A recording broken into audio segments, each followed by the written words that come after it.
Hello students, आज हम आपके लिए लेकर आए हैं विलयन का भाग 3। तो शेष भाग है भाग 3 हमारा। तो भाग 3 में पहला ही पॉइंट है हमारे पास मोललता। तो लास्ट पॉइंट हमने पढ़ा था बच्चों मोलरता, यहाँ है हमारे पास मोललता।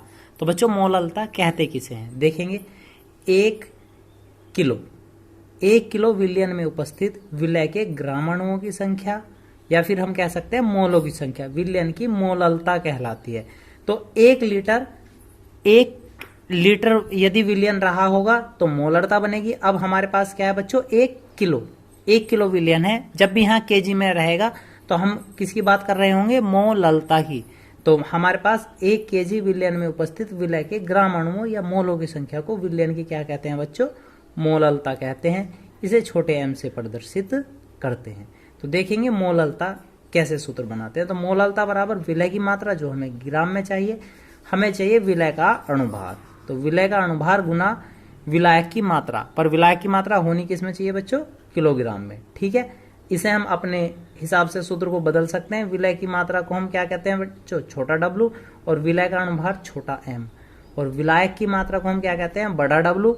और यदि हम किलोग्राम को भी ग्राम में कर लें तो कितने से भाग दे देंगे, 1000 से। 1000 हो जाएगा ऊपर। तो मोललता बराबर क्या बचेगा, एक सूत्र बनकर आ सकता है हमारे पास, छोटा डब्लू गुना 1000 बटे एम गुना बड़ा डब्लू। तो हम यहाँ देखेंगे कौन सी चीज क्या है।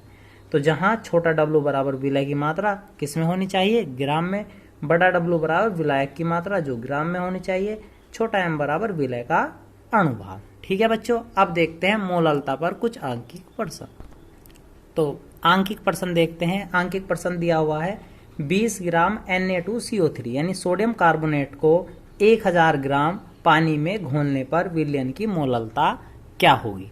तो हमें विलय क्या दिया हुआ है बच्चों, सोडियम कार्बोनेट। तो विलय क्या है हमारे पास, Na2CO3 की मात्रा। Na2CO3 की मात्रा कितनी है बच्चों, 200 ग्राम। ठीक है, को कितने में घोला जा रहा है, 1000 ग्राम पानी में घोला जा रहा है। 1000 ग्राम का मतलब क्या है, ये दिया हुआ है हमें विलायक की मात्रा, विलायक। और विलायक हमारे पास यहाँ क्या है, पानी। पानी का मतलब क्या है बच्चों, जल की मात्रा। मात्रा कितनी दी हुई है बच्चों, 1000 ग्राम, जिसे हम किलोग्राम में बदलने के लिए क्या करेंगे, 1000 से डिवाइड कर देंगे। 1000 से पूरा कट जाएगा, कितना बचेगा, 1 एकम 1 केजी। तो विलायक की मात्रा कितनी दी हुई है, 1 केजी। अब देखेंगे हमें चाहिए विलय का अणुभार। तो Na2CO3 विलय क्या था हमारे पास बच्चों, Na2CO3, इसी का अणुभार चाहिए, का अणुभार। तो अणुभार कितना बनेगा बच्चों, Na 23 गुना 2 प्लस C का कितना होता है 12 प्लस O का कितना होता है 16 गुना 3। तो 23 दूनी 46 प्लस 12, और ये बन जाएगा 16 तिया 48। तो 46 प्लस 48 हो गए 60, 60 और 46 हो जाएंगे, 6 का 6 10 6 106। ठीक है बच्चों, अब हमें क्या निकालना है, मोललता। तो यहाँ पे हमारे पास मोललता कितनी हो जाएगी, विलय की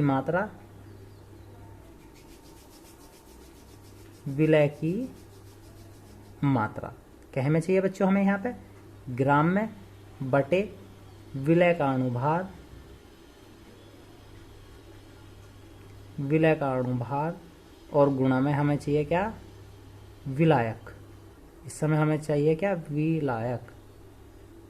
विलायक की मात्रा किसमें बच्चों, किलोग्राम में। तो देखेंगे विलय की मात्रा कितनी आई थी हमारे पास, दी हुई थी उसने पहले से ही, 20 ग्राम, बटे विलय का अणुभार कितना आया हमारे पास, 106 गुना विलायक की मात्रा थी 1। तो हमारे पास बचा 20 बटे 106, जिसकी हम कैलकुलेशन करके आंसर। तो बच्चों जब कैलकुलेशन हल करेंगे इसे 2 से काट देंगे, 2 से कटेंगे 10 बार, और 2 से इसे कटेंगे, कितना बचेगा 53। ये बचा 10 बटे 53। जब हम इसे पूरा हल करेंगे तो हल करने पर हमारे पास आ जाएगा 0.1887।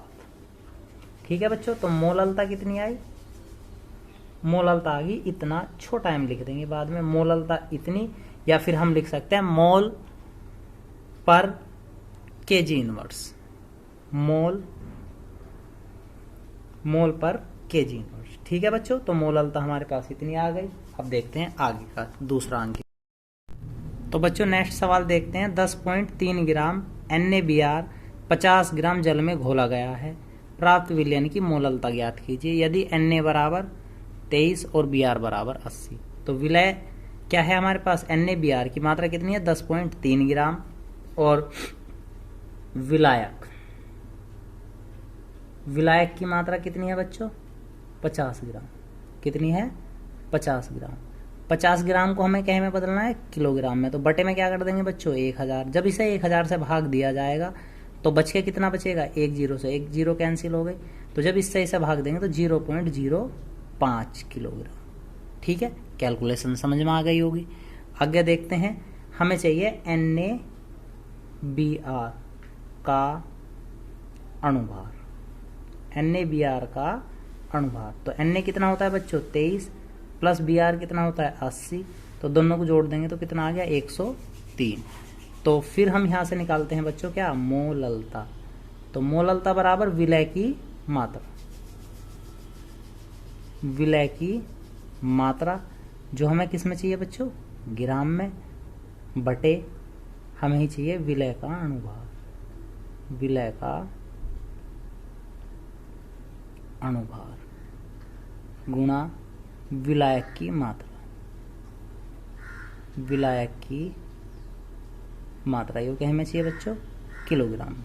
तो रखते हैं, विलय की मात्रा हमारे पास कितनी दी हुई है 10.3 बटे विलय का अणुभार कितना है बच्चों 103 गुणा विलायक का कितना आया 0.05। तो इस कैलकुलेशन को हल करने के लिए, इस पॉइंट को काटने के लिए हम ऊपर कितना ले लेंगे 100 ले लेंगे, ये पॉइंट कैंसिल हो जाएगा, और इस वाले पॉइंट को काटने के लिए हम नीचे ले लेंगे 10। तो इससे कैंसिल हो गया। तो हमारे पास आया 103 गुणा 100 बटे 103 गुणा 5 और गुणा 10। तो 103 से 3 कट गया, 5 से 1 0 और 5 दूनी 10। तो कितना आ गया बच्चों 2m। मोललता आई हमारे पास 2m। तो देखते हैं नेक्स्ट क्वेश्चन अब। तो बच्चों नेक्स्ट क्वेश्चन आपके लिए लेकर आए हैं, थोड़ा अलग तरह का है, समझने का प्रयास करेंगे। पर किसी विलायक के 100 ग्राम में NaCl के 1/10 मोल विलय है। 100 ग्राम में NaCl के 1/10 मोल विलय है, विलयन की मोललता ज्ञात कीजिए। तो बच्चों मोललता, जैसे हमने मोलरता का सूत्र बनाया था, मोललता भी क्या थी, विलयन की मोललता क्या हो गए, विलय के मोलों की संख्या, विलय के मोलों की संख्या, मोलों की संख्या बटे विलायक की मात्रा। विलायक की मात्रा पर क्या हमें चाहिए बच्चों, किलोग्राम। ठीक है, तो हमारे पास मोल, विलय के मोलों की संख्या क्या है, विलय के मोलों की संख्या, मोलों की संख्या क्या दी हुई है बच्चों, विलय के मोलों की संख्या हमें दी हुई है 1/10। ठीक है, और विलायक की मात्रा, विलायक की मात्रा, विलायक की मात्रा हमें दी हुई है 100 ग्राम। ग्राम को हम किलोग्राम में बदलने के लिए कितना कर देंगे बच्चों 1/1000। तो इससे इसे कैंसिल करेंगे कितनी बार 10 बार। तो क्या बचा 1/10 क्या केजी।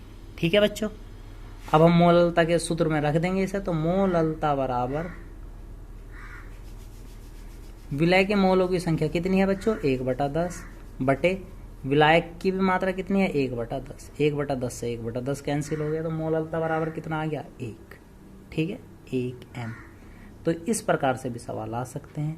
तो ये था मोललता का एक पार्ट। ठीक है बच्चों, उम्मीद है आपको समझ में आया होगा। ठीक है, तो नेक्स्ट पॉइंट देखेंगे अब हम नॉर्मलता।